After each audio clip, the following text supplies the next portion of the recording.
बहुत समय पहले की बात है। दूर देश में एक बहुत ही अक्लमंद राजा राज्य करता था।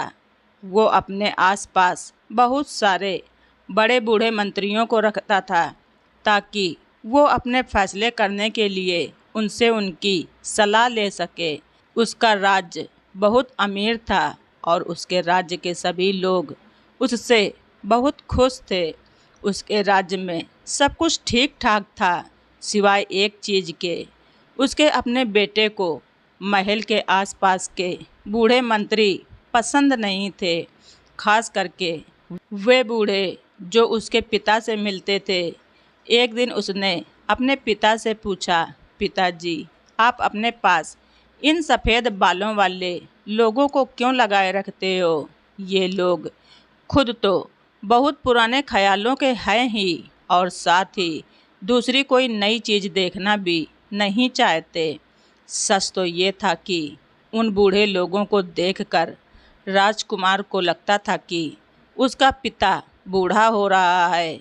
बूढ़े राजा ने अपने बेटे को बहुत समझाने की कोशिश की कि किस तरह से ये बूढ़े लोग अच्छे बुरे समय से गुजरने के बाद होशियार हो जाते हैं, पर उसका बेटा उसकी कोई बात सुनना समझना ही नहीं चाहता था। वो बोला, जब मैं राजा बनूंगा तब सब कुछ बदल जाएगा।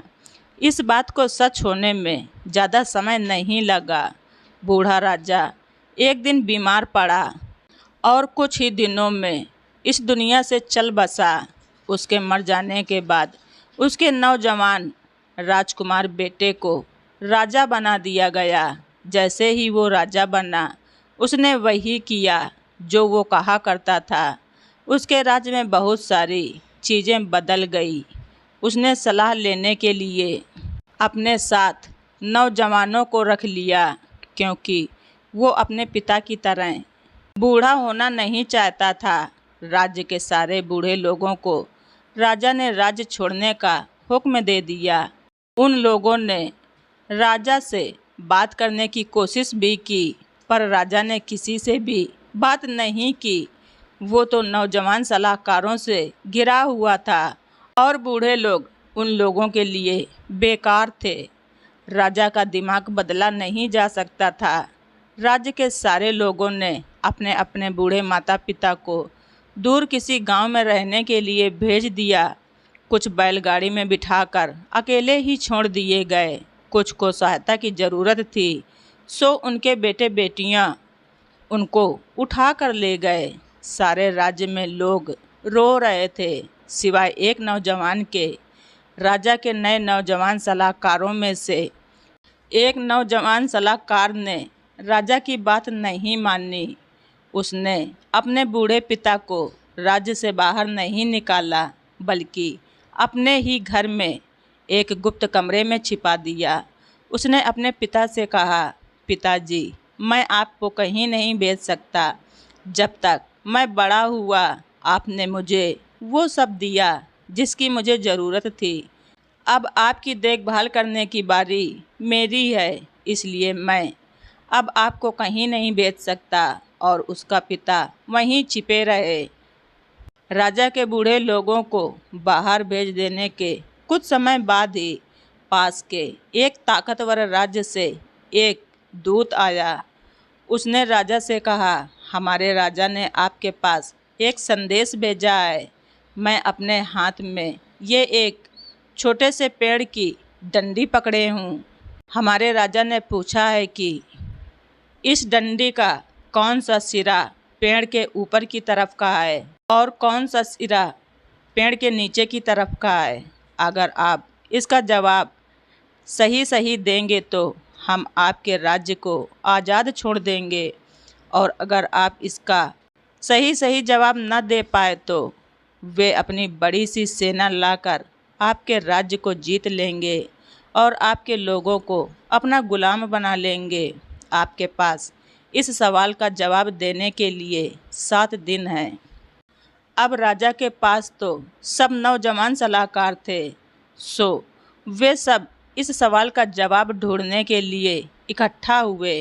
राजा बोला, तुम सब लोग नौजवान हो, होशियार हो, तुम लोग मेरे पिता के सलाहकारों के बेटे हो। मुझे इस पहेली का जवाब लाकर दो ताकि हम इस लड़ाई से बच सकें और अपने लोगों को दूसरे राज्य के राजा का गुलाम होने से बचा सकें।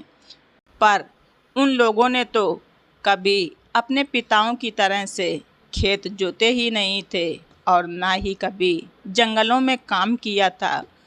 वे उस लकड़ी के बारे में कुछ नहीं बता सकते थे, सो उनके पास उस सवाल का कोई जवाब नहीं था। जवाब सोचते सोचते उन सबको 6 दिन बीत गए, पर किसी के पास कोई जवाब नहीं था। उस नौजवान राजा की परेशानी हर अगले दिन बढ़ती जा रही थी। वो कोई लड़ाई नहीं चाहता था, लेकिन उसके पास उसको रोकने के लिए उस पहेली का कोई जवाब भी नहीं था। वो नौजवान सलाहकार जिसने अपने पिता को छुपा कर रखा हुआ था, एक दिन अपने पिता के पास आया तो बहुत परेशान था। राज्य के अकेले बूढ़े आदमी ने पूछा, क्या बात है बेटा, तुम इतने परेशान क्यों हो? बेटा बोला, पिताजी, जल्द ही अपने पड़ोसी देश से जो हमसे ताकतवर है हमारी लड़ाई होने वाली है। और फिर उसने अपने पिता को उस देश के राजा के भेजे दूत और उसकी पहेली के बारे में सब कुछ बताया। पिता बोला, बेटा, जैसा मैं कहता हूँ तुम वैसा ही करो और तुम्हारी उस राज्य से कोई लड़ाई नहीं होगी। हमारा राज्य बिल्कुल सुरक्षित रहेगा। अगली सुबह 7वें दिन वो नौजवान मुस्कुराता हुआ राजा के सामने पहुंचा और बोला, अगर आपको कोई ऐतराज़ ना हो तो मैं इस पहेली को हल करने की कोशिश करूं। राजा बोला, अरे ये भी कोई पूछने की बात है, तो आप मुझे 1 कटोरा पानी मंगवा दें। राजा बोला, इसमें ऐतराज़ की क्या बात है, मैं अभी मंगवाए देता हूँ। उसने तुरंत ही अपने एक सेवक को पानी भरा कटोरा लाने के लिए कहा और वो सेवक भी वो पानी भरा कटोरा तुरंत ही ले आया। उस नौजवान सलाहकार ने उस दूत की लाई हुई वो लकड़ी उस पानी में डाल दी। पानी में डालते ही उस डंडी का एक सिरा पानी में डूब गया और दूसरा सिरा पानी से थोड़ा सा उठ गया। वो नौजवान बोला, राजा साहब, डंडी का जो सिरा ऊपर उठ गया है वो सिरा पेड़ के ऊपर की तरफ का है और जो सिरा पानी में डूब गया वो सिरा पेड़ के नीचे की तरफ का है। दूत ठीक जवाब सुनकर बहुत खुश हुआ और राजा को सिर झुकाकर अपने राज्य जाने की इजाज़त मांगी ताकि लड़ाई शुरू होने से पहले ही ख़त्म की जा सके।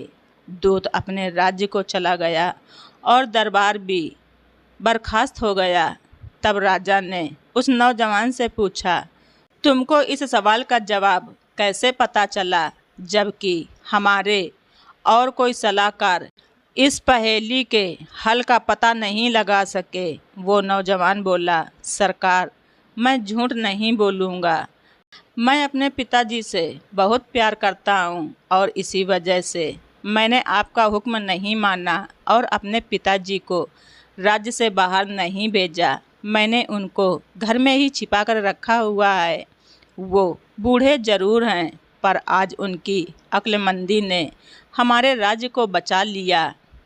इतना कहकर वो राजा का हुक्म न मानने के लिए, किसी भी सज़ा को भोगने के लिए सिर झुकाकर चुपचाप खड़ा हो गया। उसको बड़ा आश्चर्य हुआ जब राजा ने उसको कोई सज़ा नहीं दी। नौजवान राजा बोला, इतने सालों तक मैं कितना गलत था। मैं बूढ़े लोगों से केवल इसलिए नफ़रत करता था क्योंकि मैं सोचता था उनके साथ रहते रहते मैं भी बूढ़ा हो जाऊंगा, पर ऐसा नहीं है। अब मुझे पता चल गया है कि अक्लमंदी उम्र और तजुर्बे से आती है। अब मुझे बूढ़े होने और अक्लमंद होने दोनों की कीमत का पता चल रहा है, क्योंकि हम सब नौजवान हैं और कम जानकारी और कम तजुर्बे वाले हैं। उसी दिन राजा की तरफ से एक नया हुक्म जारी हुआ कि सारे बूढ़े लोगों को जिनको पहले राज्य से निकाल दिया गया था, उन सभी को वापस लाया जाए, जहां उनको पूरी इज्जत दी जाए।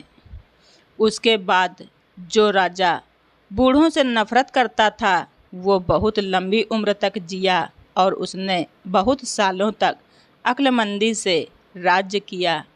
तो दोस्तों, आप सभी लोगों को हमारी ये स्टोरी कैसी लगी कमेंट बॉक्स में ज़रूर लिखें। चैनल पर नए हैं तो सब्सक्राइब करना ना भूलें। धन्यवाद।